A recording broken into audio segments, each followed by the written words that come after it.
All right. Hello, welcome to today's episode of Juicing the Numbers. I am your host, Joshua Tracy. Riding solo today. Corwin could not join us due to extraneous circumstances. I think that's how you pronounce that. Not gonna check. Today's hat. Boom. Rangers hat. One of the only two hockey hats I own, I guess. Even though I have not been the world's most dedicated hockey fan this year. And you know what? That's one of my fucking gripes. If anyone from MSG listens to this show, MSG Network, not the product that goes in Chinese food, fuck your face. Fuck your own face. The MSG Go app. That's it. And it's not available on the Roku. And I understand that is a very first world problem, a very modern young person dilemma that your TV station is not available as an app on my TV instead of a channel. But like, fuck, man, I don't have cable. Like, but I get MSG Network through my folks, through my parents, because they still fucking pay for cable, and I ain't going to pay for that shit if I don't have to. And I gotta watch the games on my phone. No one wants to watch hockey on their phone. I don't want to watch anything on my phone. And same thing with the Knicks. I can't watch the Knicks unless I'm watching it on my phone. It's fucking ass. And yeah, I know I can hook it up to my TV. You think I look like the kind of guy that wants to go get up at 6:30, 7 o'clock at night on a Tuesday, find the HDMI cable, hook that shit up to my laptop, and then render my laptop basically useless for the next 2.5 hours? No, fuck that shit. Make it easier. I am lazy. Build your network around me, okay? Because I don't need your shit. Fuck you, MSG. That's that. And fuck James Dolan. That's just obligatory. Anyway, probably going to keep it on the shorter side today since I'm alone. And as much as I love talking, I guess hate talking to myself, and that's all this really is. So figured do some kind of around the horn, general news shit, and give you one-sided takes.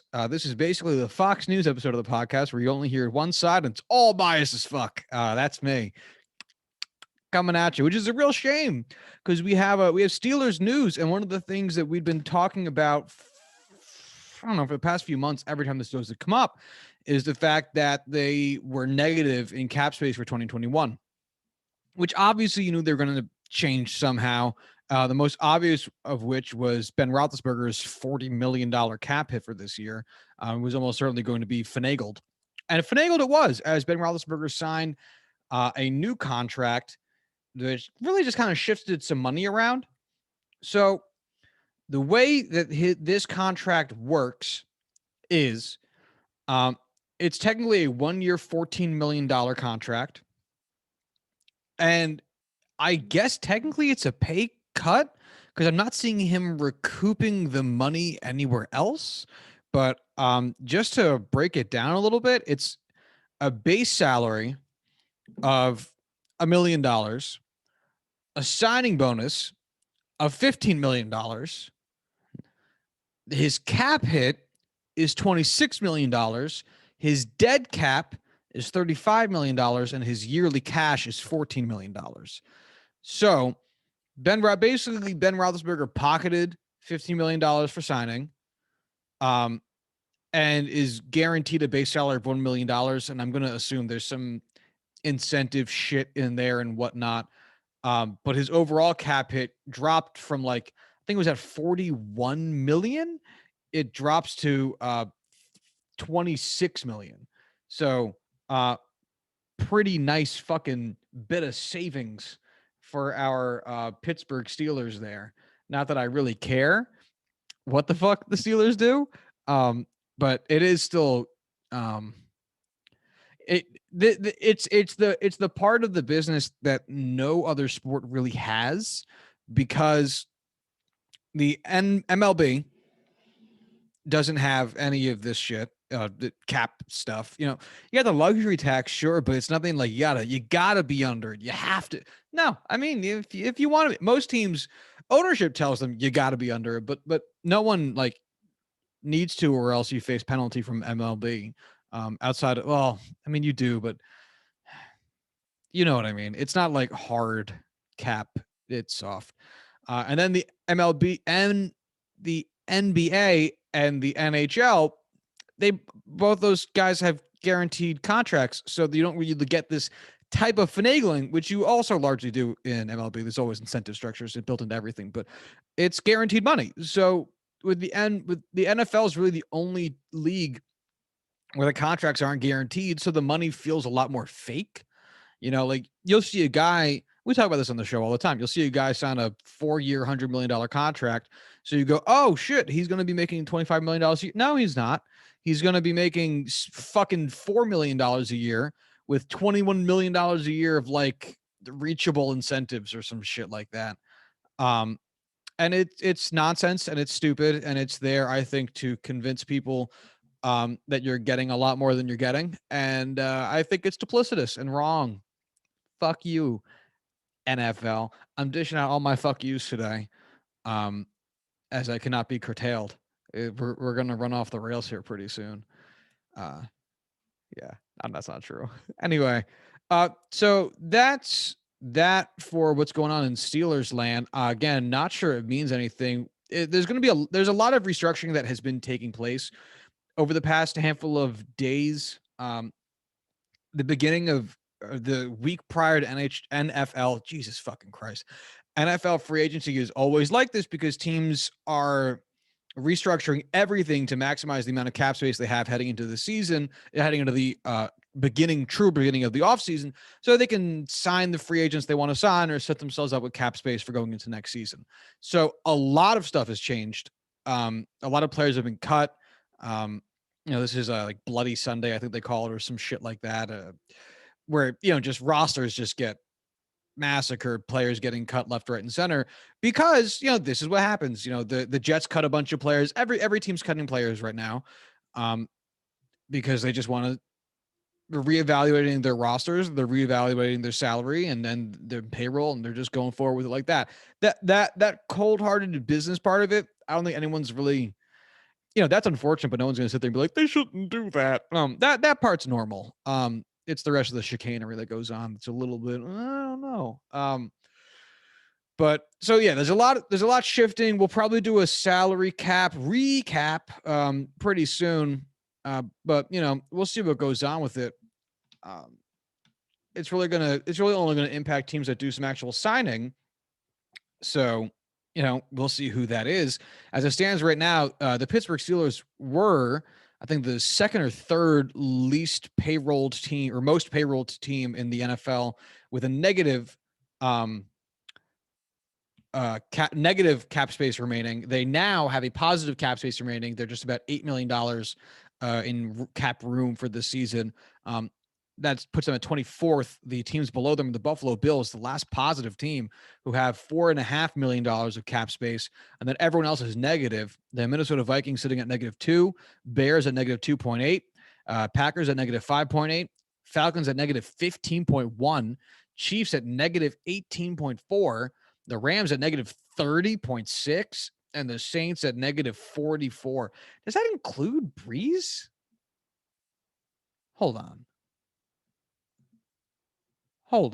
Does that include? Is that without Drew Brees? Okay, so Drew Brees does have a cap hit for that season, this upcoming season, but it's only $12 million. That's not a lot, especially for a quarterback.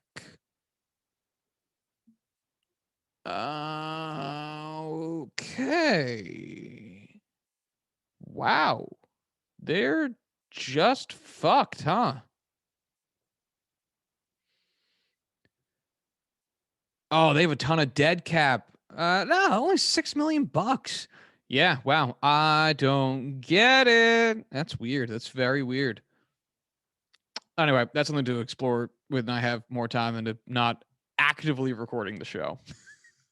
So I'll save that for later. We'll come back to that at a later time. But anyway, so the Steelers have dug themselves out of a hole. We'll see where other teams fall as we slowly approach the NFL draft, which is next month, April 29th. So just a little bit under 2 months away. I grow increasingly curious as to what my New York Metropolitans will do. As so far, it's been quiet. I'm expecting something. Because the thing is, I guess I think this every year, and every year they choose to continue to do nothing. But they always clear up cap space, which I get teams just want to do in general, because why spend the money if you don't have to? It's like, hey, we're bad, we're going to be bad, why spend money?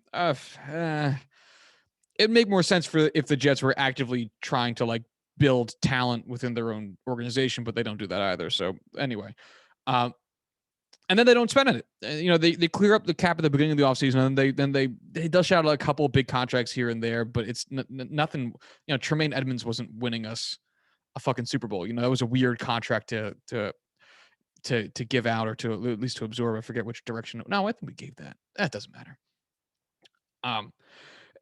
This year feels like it might be different. This feels like the first year we might do something, and that might be me just conflating all the trade rumors with an actual moderately sincere possibility that the Jets make an acquisition of either Deshaun Watson or Russell Wilson, or make some type of splash somewhere in the trade market when it comes to maybe an O lineman or a defensive end. Hey, JJ Watt was available. Not saying that would have really helped us like tremendously, but would have been a fucking impact, I'll tell you that. And it would have been a signal to the rest of the team that it's like, hey, here we are this year. But regardless, the Jets clock is ticking in terms of what their options really are looking like. As if I'm them, I'm trading Sam Darnold before the draft. If I'm trading him, I don't see the point really hanging on to him after that. But I am but a man sitting on a chair in his apartment. I am no GM. We shall see. I am excited. All right. There's nothing else really going on that I care about happening in the NFL right now. A lot of it's rumors and cuts and some extensions, and it's all stuff that's happening, I guess. So let's turn our eye to America's pastime, baseball. Our favorite sport here on the show. We've been talking about it a lot recently. There's nothing too much going on, so I'm probably just gonna like look at the Yankees roster and talk about it for a while, because I'm all right. I'm starting to get excited. It's not that I wasn't excited before. It's just that I had been busy. New job occupies a lot of my time, and I haven't had quite the free time I used to have to just like poke around Yankees like forums and shit and like get myself all worked up. So I haven't really had the chance to do that this year. I've been trying to stay on top of the spring training games as best that I can based on what's televised. And you know what? Oh, that's a point I want to make. You know what is fucking stupid about these untelevised games is that MLB doesn't even need to televise them. That's the infuriating part about it, is that fans, real committed baseball fans, and that's who spring training games are for. Like no one's passively tuning into a spring training game because it's on, the way that someone might tune into the NBA finals because it's on and there was nothing else there. No one's doing that with spring training. The only people watching televised spring training games are real baseball fans. So the thing about it is that if you want to say like, oh, we don't want to get in the way of our TV deals or our announcer deals or whatever, fine, don't. You don't have to do it. You have the cameras there. Just record. You don't even have to live stream it. Just record the full game and then post it on MLB.com afterwards. No commentary, no graphics, no. I'm not even convinced anyone would care if they really had a score bug. Like if it was literally just raw footage of the game, so that people on Twitter aren't sharing other people on Twitter's handheld iPhone camera video clips and highlights, then that's kind of enough. That's like really all we're asking for here. Because you don't have to, then you're not worrying about a production crew, which usually comes from the broadcasting network, which wouldn't be broadcasting the game. So you don't have to worry about the production crew. Same thing, then you don't have to worry about the broadcasting crew, which also would come with the broadcasting network. So you don't have to worry about that shit at all. just fucking throw it up. I mean, I have to assume. No, I know for a fact MLB has its own cameras. Like because when they do reviews, you'll always hear the commentators say like, but MLB has its own angles, which means that they have their own cameras. Because how are they going to have their own angles? So they have the technology, the capability, and really, if we're talking about just costs, I can't imagine this really costs anything. No one's asking you to do any editing. No one's asking you to put in any commercial breaks. If you wanted to squeeze some extra revenue out of it, I guess fucking sure. But like really bare bones, just like here is videos of these baseball games. And seriously, people, committed baseball fans who at least heard from a fucking, I don't know, reporter or some shit that something cool happened, will like go check it out, or at least give the people who care to take their own time and their own energy to spend creating a video or a fun clip out of that, will have some actual real interesting, or at least real high quality video to do that with. And that doesn't even cost you anything. That's just, at that point, it's just free fucking marketing. So again, I'm usually with a lot of the stuff that I whine about, because I'll admit it, that's all this really is. I mean, why are you listening to the show? It's stuff that, sounds good and maybe a touch idealistic, that could totally happen if someone cared enough to institute a lot of change. But this doesn't even really require that much change. I mean, the camera wells are already in the stadiums. And I know, like I said, MLB has its own camera crew and camera equipment. And it also really wouldn't be much if it was just like 2 camera angles. The one in center field that points at the pitcher and catcher, and then the camera well that's usually between home plate and the dugout that points out towards the outfield. I'm hard pressed to think that we really need too much else, because that way you get all the pitches, and then maybe a second angle somewhere from outfield, or that points out, or points like perpendicular to the field for some reason. I don't know, to get a different look at it. It really, and then again, if you didn't want to do any editing, just throw all 3 of those up. You don't even have to splice between them. Just throw all 3 up. Here's angle 1, here's angle 2, here's angle 3, or whatever. And then you're fucking done, man. Like that. And obviously I want to hear David Cohn talk. I want to hear Michael Kay talk. The fact that David Cohn's doing these broadcasts from what appears to be like a basement kitchen is hilarious. And I would love seeing it because it's so funny and very relatable. And why did they give him such a little curtain? But like if I want to see fucking Gary Sanchez home run that I missed, or some weird prospect home run that I don't like fully know the name of, and but I really want to see his home run because I heard it was cool, and then all I have is like some guy in Florida who recorded his phone, and you can hear all his friends going in the background. Sucks. It sucks. Like, and this would literally be like a very minimal change that MLB would have to make, where they'd have, and I would think, not have to really consult with anybody on it. But who knows? Who knows? Who knows? Who knows? Who knows? MLB doesn't care about you. Yeah, that's that. Yeah. Anyway. In adjacent news, Aaron Boone out of the hospital, set to rejoin the Yankees at some point in time soon, he hopes, which is horrifying because it happens so fast. And usually when that type of stuff happens, like if there was a news story that broke a week ago and it was like 1 week from Aaron Boone expected to get a pacemaker in a week, and it's, there's a quote from Aaron Boone being like, yeah, this was just the earliest we could get this surgery booked. I know it's during spring training, but they said I had a quick bounce back. So is what it is, but I wanted to make sure I got it before the season fully started. And you got this there's this whole break in between that seemed planned, and everyone's like, yeah, Boone's pacemaker surgery. It's happening on Thursday at 3 p.m. and it is Mondays and all this advanced notice. And it seems like, it's not so scary. But no, it happened. The story broke as it was happening. And that's what's horrifying about it. And it's moments like that kind of where normal life kind of breaches the things you treat as your hobbies, your escapes from real life. It makes it feel so surreal and puts a lot into type of perspective. Like when I think it was Eduardo Rodriguez of the Red Sox. I want to say it was, and I'm sorry if it's not, but I think it was. Who got COVID last year and then developed that heart condition and then had to miss the season. He didn't even opt out. He was not allowed to play, I believe.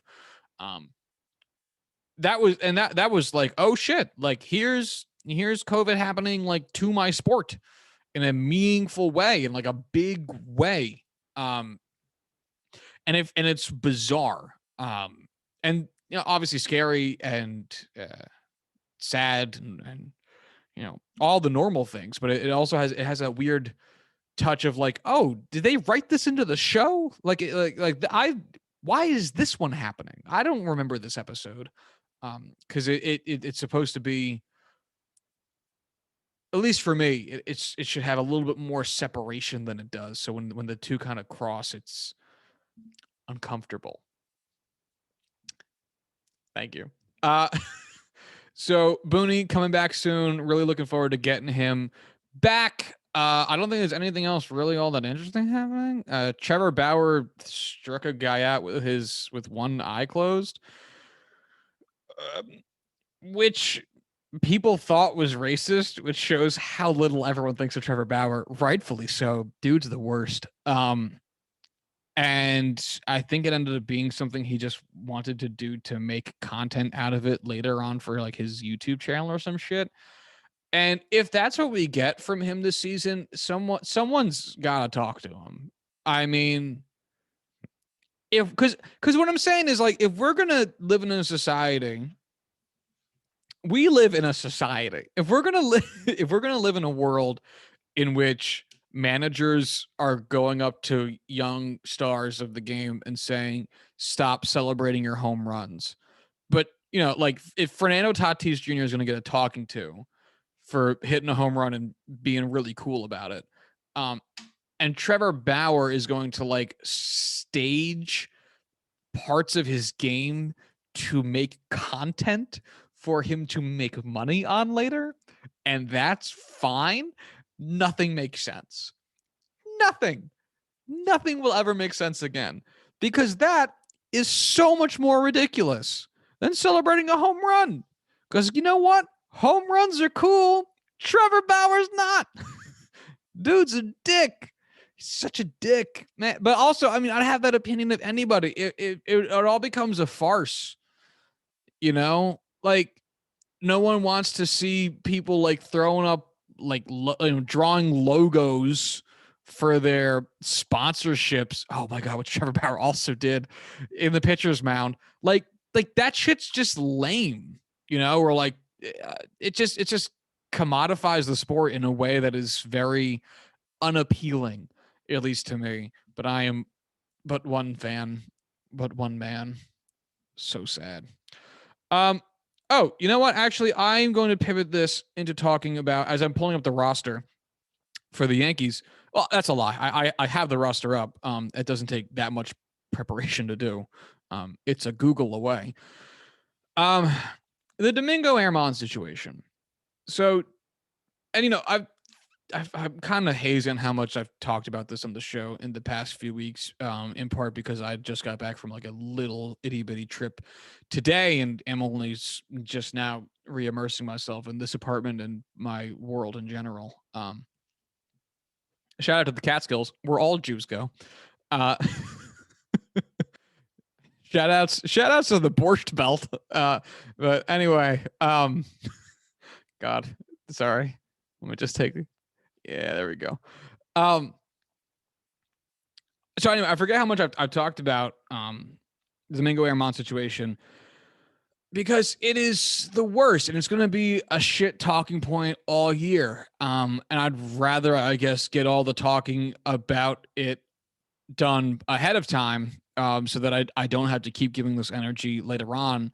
And it's so for anyone, I'll back up. Anyone who doesn't know Domingo Germán, Yankees pitcher, had a great season. Was that 2 years ago? I think 2019. He was on pace to win 20 games. Great year. He was heading for a great year. And then he got suspended. Yeah, it was definitely 2019. I'm still looking it up, but it was definitely 2019. Then he got suspended for domestic violence because at an event with the Yankees, like his teammates, he slapped his wife across the face, or his girlfriend. I think it was like in the parking lot, and like some people saw it, all that type of shit. You know, it's like, serious shit, like by his teammates, his coworkers, friends, the whole organization. Uh, and it and so he gets suspended. Missed all of last year because of the suspension coupled with the shortened season. And now he's back. And now we have to have this dialogue again. Same thing happening with Roberto. Not the same things. Roberto Osuna, also domestic violence suspendee, up for free agency, looking to get a contract before the season starts. And it's this talk about like, oh, do we give second chances? Do you overlook the stats or the personal issues for because the stats are good or whatever? And I can't help but think this is all just because baseball has warped our perspective on what is and is not acceptable to be overlooked. And I understand that's kind of a shit position for baseball to have to be in, because the idea that you kind of are forced to be such a voice for society in certain ways. Baseball was that voice when it came to desegregation in the 1940s with Jackie Robinson, and then, Larry Doby and all the other great players that came over from the Negro Leagues. And, it held that mantle very, very well. It wanted to be doing that, and it did. And it took all the shit that comes with it. And they're not, because they believed in it, because it was the right thing to do. And they didn't do that for domestic violence. They treated it like steroids. They treated it like cheating. They treated it like it was some on the field thing. Like the fact that, fucking Robinson Cano faced an 81 game suspension for taking, I think like a diuretic that he wasn't supposed to, because his doctor and the DR told him it was okay and it wasn't. Faced the same suspension as Domingo Germán for, beating up his girlfriend is like ridiculous, just like on its face. And I understand that baseball has every sport has a primary objective of keeping some level of focus of what happens on the field. We are baseball. We are concerned with things having to do strictly with baseball. I understand. And again, that's why I'm saying it might seem to be a shit position. The problem with that is, guess fucking what, big guy? It's real fucking life. You'll never be able to make anything just baseball. There is no such thing as just baseball. The guys playing baseball are all people, and you're going to have to deal with them and their actions appropriately, no matter what. And then it comes to, what do you do? And with Domingo Germán, the guys like Roberto Osuna and Aroldis Chapman, it's like, if they're wearing your team's, uniform, obviously you don't want them to fucking win. But like, when Domingo Germán pitches every fifth day, I still want the Yankees to win. I don't want him to win. I don't want him to be in the uniform, but that's what I have to deal with. That's what all the fans have to deal with. That's all what all the women that have had shit experiences, that have had traumatic experiences with men are going to have to look at. This guy who's getting his second chance with seemingly no real 81 games. Oh, that's it? 81 games? That's fucking it? Same as steroids. It just doesn't seem right. Should he be kicked out of the sport? I have no idea. If I was in charge of baseball, yeah. I think I would. I think I'd kick him out of the sport. Because there's no rooting for that guy. And there's no place for that. Think about how few games 81 games really is. It's not that many games. I mean, it's you know what? Let's look up my favorite player, Tyler Wade, who doesn't get a lot of playing time. He's not a big player. And he's played in 161 games. Tyler Wade barely plays. And he's played in 161 Major League Baseball games in his life. Let's look at Gleyber Torres now, who's been a full-time player. Still a young guy, still a young dude. But he's been a full-time player for a few seasons now. 309 games. And you know what? Let's say all things go really well for Domingo in his lifetime in terms of his health. And let's look at CC Sabathia. How many games did CC play in? And it's the pitcher, which is why I wanted to pick another pitcher, because the way suspensions work is 81 games is not 81 starts, it's 81 team games. So even though Domingo will have missed 81 games, he's really only going to be missing, I don't know, oh, fuck. Josh's basic fucking math is just out the window. Like 27 starts? No, more than that. All right, hold on. God damn it. 81 divided by 5. Oh, 16. Wow, fuck me. 16 starts. And 16 starts, CC Sabathia, 561 games. I mean, 16 games out of 561, that's not a lot. And CC missed a lot of time because he was hurt. And so what I'm trying to say is the amount of time you have to serve for doing something that's just so evil, it's so wrong. Cheating is genuinely understandable. It really is. Bro, I've seen people cheat at every single Monopoly game I've ever played. Somebody's cheating. Like, everyone understands cheating. Cheating can be fun.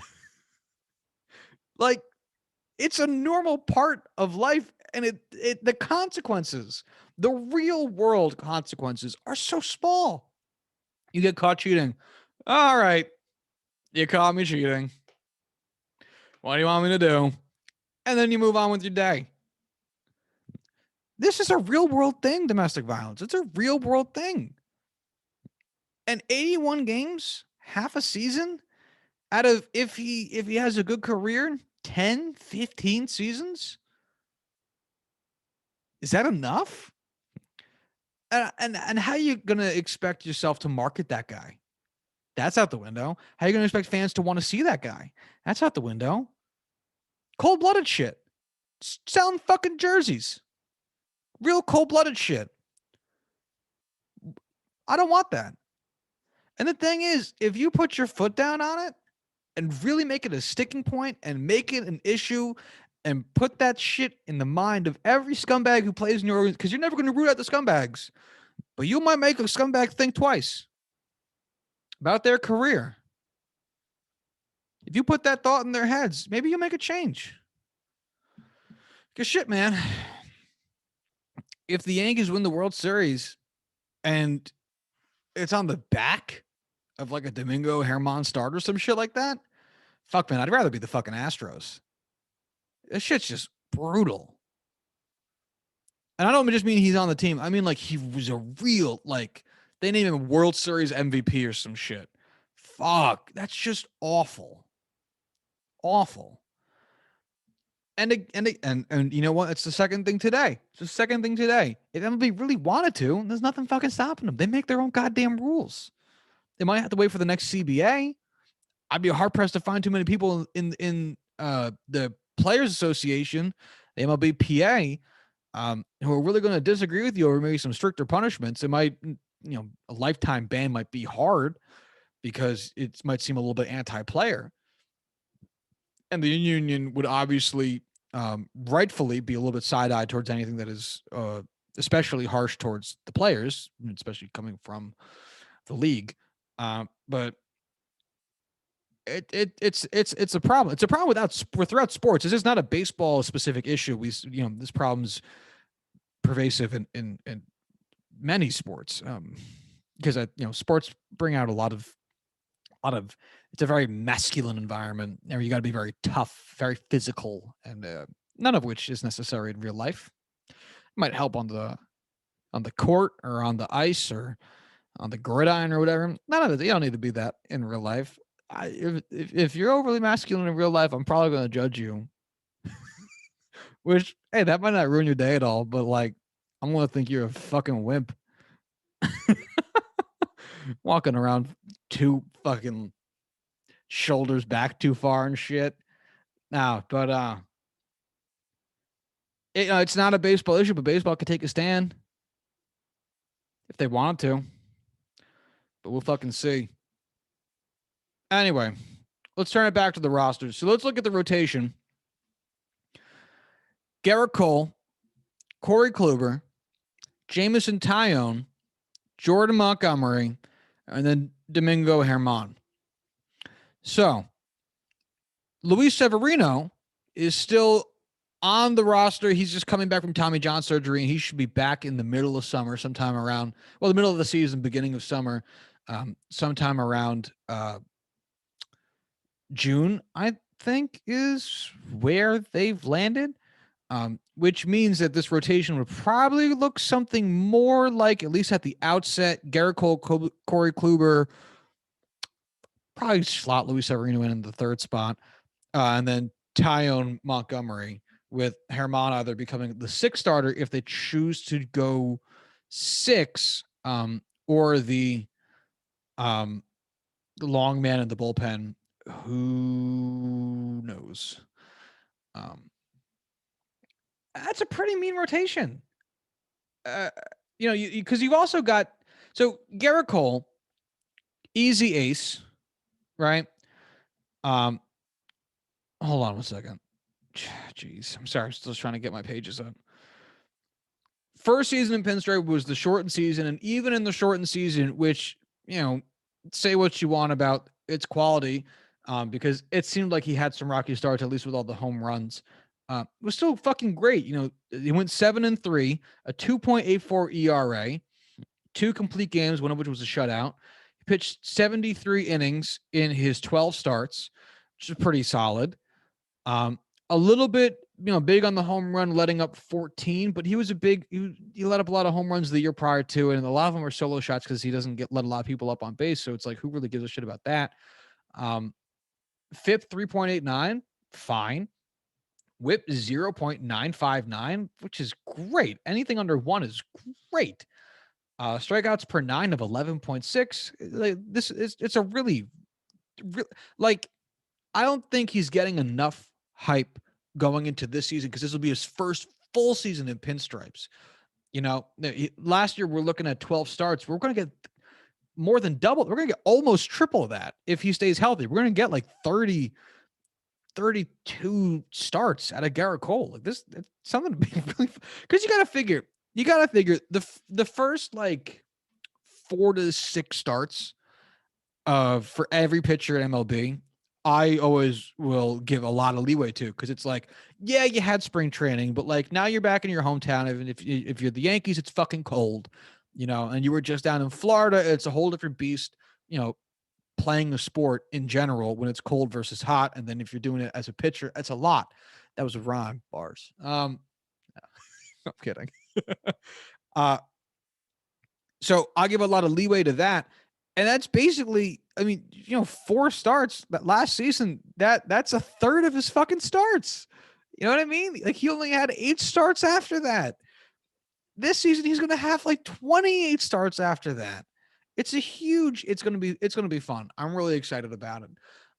Looking down a little bit, Corey Kluber, which all right. So I get people are wary of Klubs because last season, he basically didn't exist.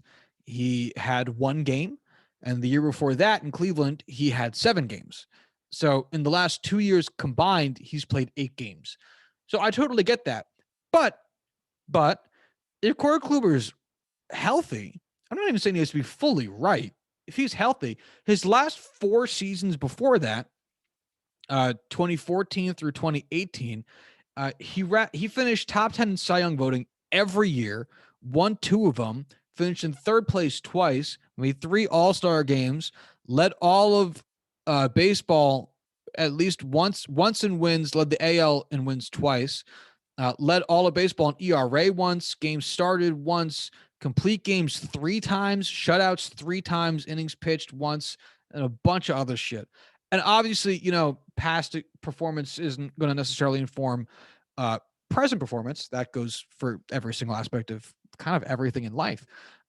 But it's not that we've seen a depreciation in skill set or tools yet. We just don't have any information. There's no data because he missed so much time.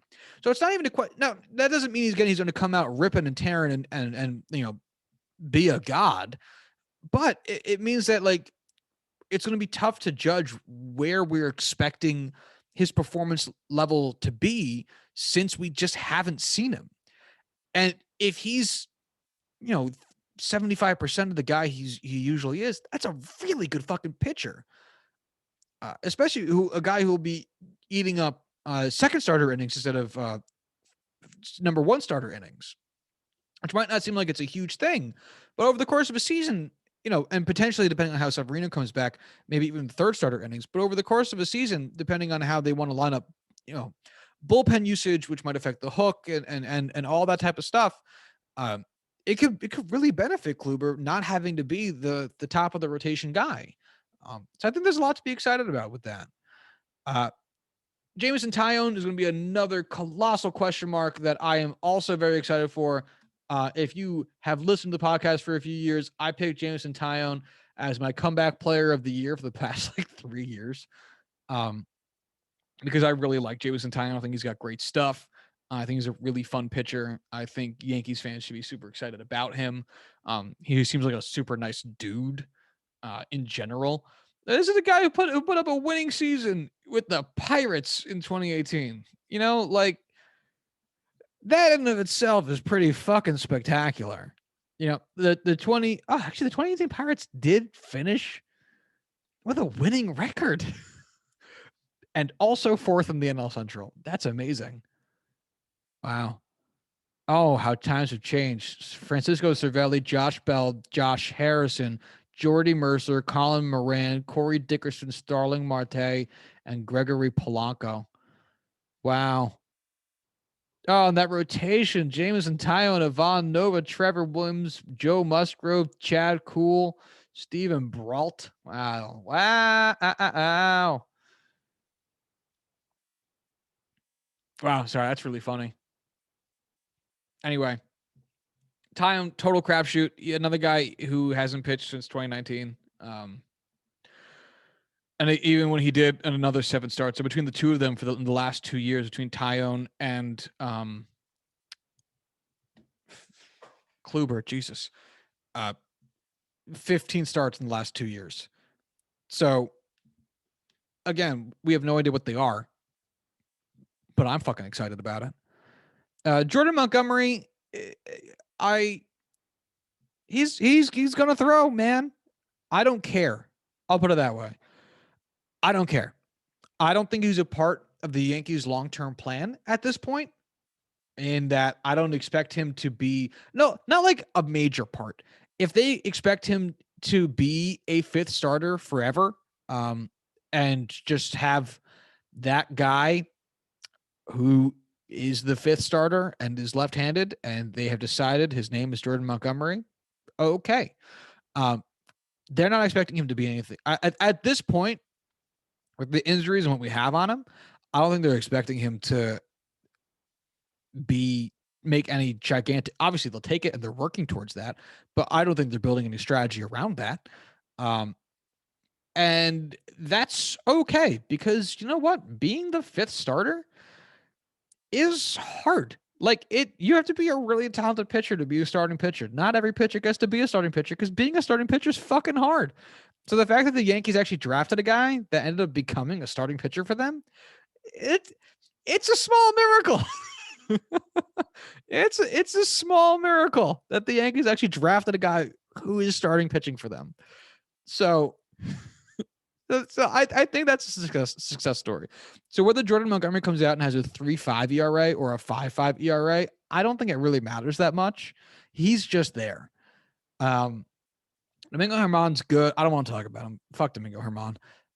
Severino coming back is going to be so much fun. I am so excited for him. Obviously, he had a great season a couple years ago, and then immediately got bit by the injury bug. But by all accounts, from what I've heard, he's been his recovery has been going really well. He's feeling good. He's got nasty fucking stuff. And he's a type of guy.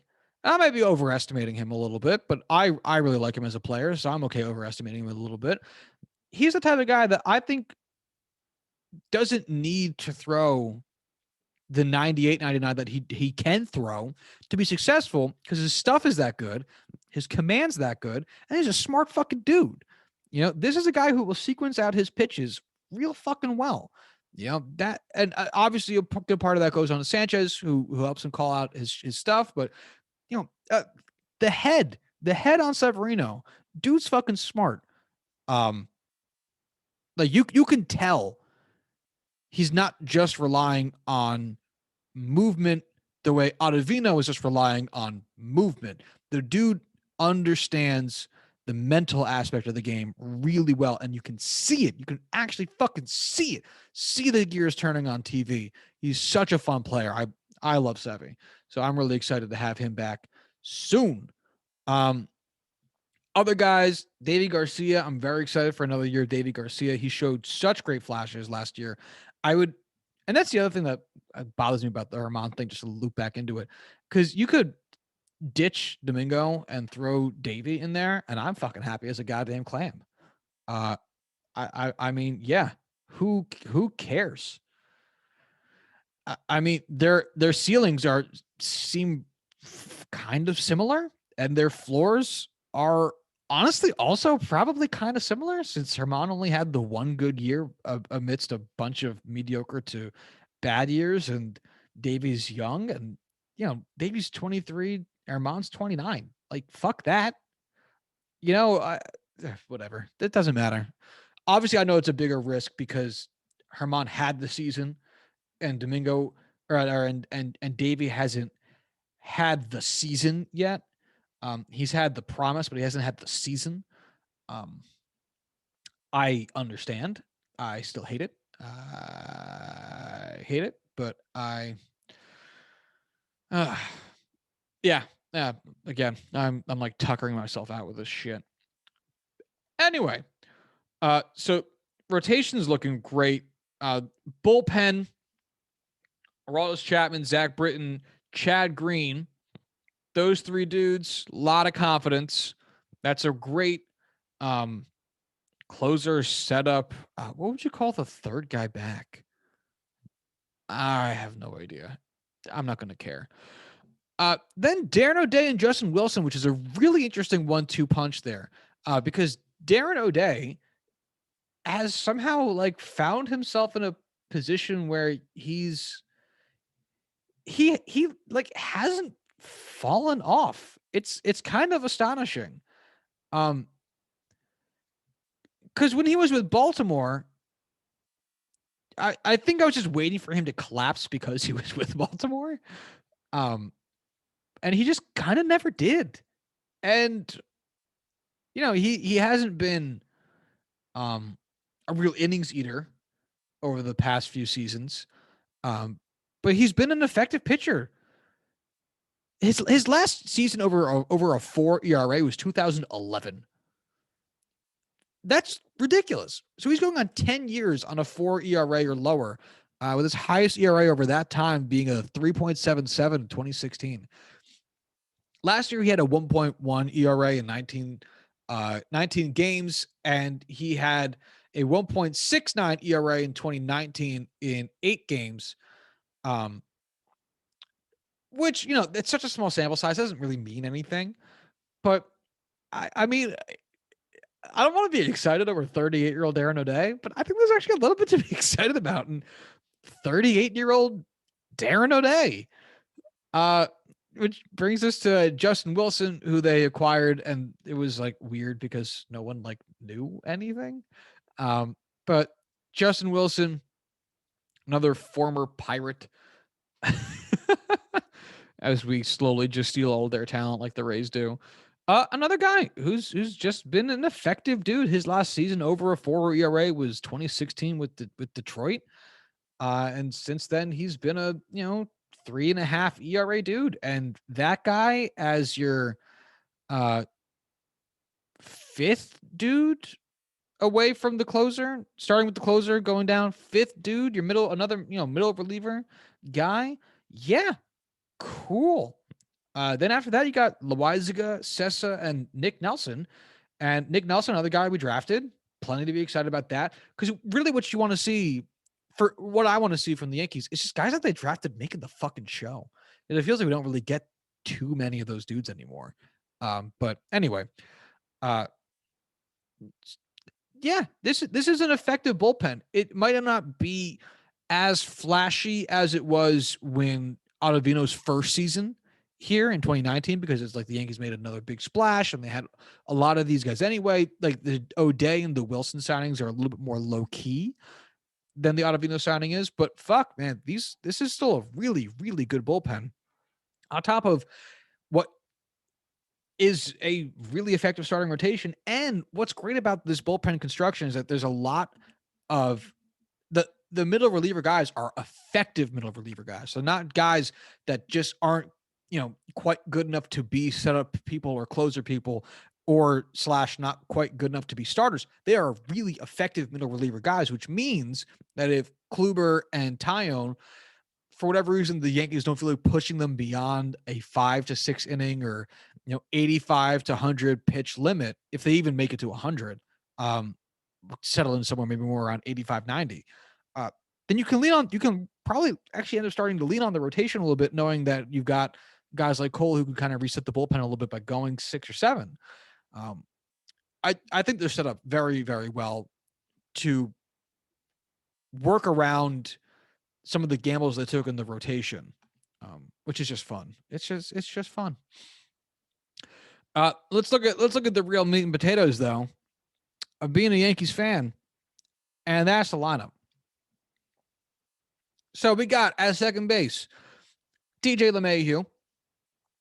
I'm going based on the projected lineup that Fangraphs has, and this is a annoying but probably right lineup. DJ LeMahieu at second, Aaron Judge in right, Aaron Hicks in center, Giancarlo DHing, Luke Voigt at first, Gleyber Torres at short, Gary Sanchez catching, Clint Frazier in left, and Gio Urshela in third. Why I say that's annoying is DJ LeMahieu should not be leading off. I think that's very silly. I think Aaron Hicks should be leading off. Because I get it. I get that DJ has the bat and he works counts and whatnot, and that's all well and good. At the same time, I think the value of the high batting average shouldn't be assigned to the on-base percentage. And what I mean by that is that it is very hard. There's literally only one way it can happen, where you can get an RBI on a walk. And so having the guy that walks a lot batting third seems kind of dumb. You should have him batting first, because however you get on base doesn't really fucking matter as long as you're on base. Aaron Hicks has good wheels. He's got a good eye. He can take some pitches in the one slot for you. And then DJ, who's gonna get you a hit, a decent amount of the time for for a sport surrounded by failure. The one way that batting really has something over, the one way hitting a single really has an advantage over the walk is the RBI. It's really tough to score from second on a walk, man. It's tough to do it on a single, but it ain't impossible. Fuck, man, you don't even move to third. If there's nobody on first and you got to walk, that's how I would approach it anyway. I would rather gamble on the idea that you have a man on base when you put a ball into play. It seems to make more sense for me. I'm sure the Yankees have more cool math as to why I'm wrong, but hey, you're here to hear my opinions, not theirs. So DJ playing second, cool. Judging right, cool. Hicks, I'm fucking excited for Aaron Hicks this year. He's been hurt the past 2 seasons, and in the past 2 seasons, he still put up a 121. Actually, no, he wasn't hurt last year, was he? No, not really. Actually, no. His shit's just low because it was a shortened season. 54 games out of 60. Yeah, he wasn't hurt. 121 OPS plus. He was hurt in 2019 a little bit. Still posted a 102 OPS plus with a 325 on base percentage. And then 2018, 127 OPS plus. 2017, 122. The dude's fucking a great hitter. He has 1 season below a 360 batting on base percent, and it was the season he was hurt. And a lot of that's because the dude fucking walks. And, it's that type of eye and that type of ability to work a count that I'd put more faith in to maintain throughout the aging and injury process than I would power. So anyway, I'm really excited about this season for Aaron Hicks. I think it'll be, I think he's going to remind a lot of people why he's the starting center fielder. Gary Sanchez starting catcher should be absolutely not a complaint for anybody. If you're whining about Gary Sanchez being your starting catcher, you're a bitch who doesn't know anything about baseball. And that's really all there is to that. Clint Frazier starting left makes sense at this point, strategically and like emotionally for Clint Frazier. Where Clint and Brett are in their careers, or in their talent level, if it's not overlapping, or if it's not Frazier with a decent sized lead, it is at worst overlapping. The downward arc of Gardner's production capabilities at some point must cross with either Frazier's upward trend or even sideways moving gently upward trend, because he's still young. He's going to get better.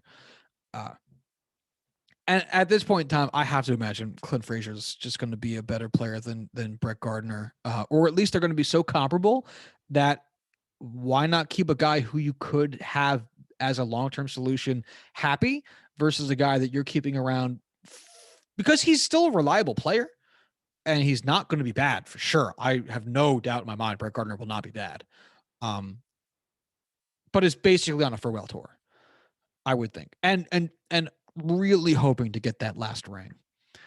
So, yeah, Gio Urshela being a third. We got nobody else. Miguel Andujar should probably be traded at some point. Not even because I want him off the team, just because why chew up the spot on the 40 man? That's all I care about. Fuck that shit. Let's get him out of here. Send Tyler Wade with him. I can't believe we didn't get a backup infielder whose name is not Tyler Wade, because wow, I hate looking at Tyler Wade on this team. It is infuriating. So we ended up talking about half the bench, Tyler Wade and Brett Gardner. Mike Tauchman on the bench. I keep forgetting he's on the team still. I don't know why. He just gets lost in the shuffle for me. And then Higgy, backup catcher, cool. Don't give a shit. Love you, Higgy. I just don't have anything to say about it. Anyway, you look at it though, this team is positioned so fucking well. Second base, great defense, great bat. First base, who cares about defense? Great bat. Shortstop, mediocre defense, great bat. Third base, good defense, good bat. Catcher, good defense, great bat. I believe in Gary Sanchez. You're going to eat shit and die if you don't believe in Gary Sanchez this season. He's going to shove it up your fucking nose. Center field, great defense, great bat. Right field, great defense, great bat. And left field, if Clint Frazier holds up this Gold Glove level performance, you got some really good defense, really good bat. This team is built for success. Now, is it as flashy of a team as the Padres or the Dodgers in either construction or personality? No, but that's kind of what you get with the modern iteration of the Yankees post 2016. It's, the Dodgers are more like 03 Yankees. And the Yankees are more like the Rays with a budget. And that's fine because this team's still going to be fucking good. We're going to be favorites in the AL and the AL East and the American League as a whole. And we might feast on such shit teams. We might, if the Yankees break 100 wins for the third time in 4 years with the one time they didn't being a shortened season, no one should be surprised. I'd be more surprised if they didn't at this point. Which I know is ridiculous because it's 100 games, but with how bad a lot of the other teams are and how much better that the Yankees keep getting, it just seems fucking natural. But I also have no one to rein me in here. So take what I say for, again, large grains of salt. I guess I'm going to kind of just wrap it up there. I really don't have too much else to say. I have gotten myself excited about Yankees baseball again. That was really the point. And of course, this shit just isn't nearly as much fun without Corbin. So these episodes always feel worse without him. He's my buddy. He's my guy. That's why we do this show together. So hopefully we have him back in time for Thursday's episode, but we'll see what happens with that. Life goes on. But stay tuned for it. We'll also, I guess, have to start doing bold predictions for MLB some point pretty soon. So we'll figure that out too. If you want to follow the show on Twitter, you can do so at JuicingPod. If you want to find me on Twitter, you can find me at Joshua D. Tracy. It is my name spelled out. Don't forget the E. Everyone forgets the E in Tracy. But anyway, if you want to find me on Twitter, that's where you can find me. If you want to hit us up via email, you can do so at juicingthenumbers@gmail.com. And until Thursday, y'all have a good one.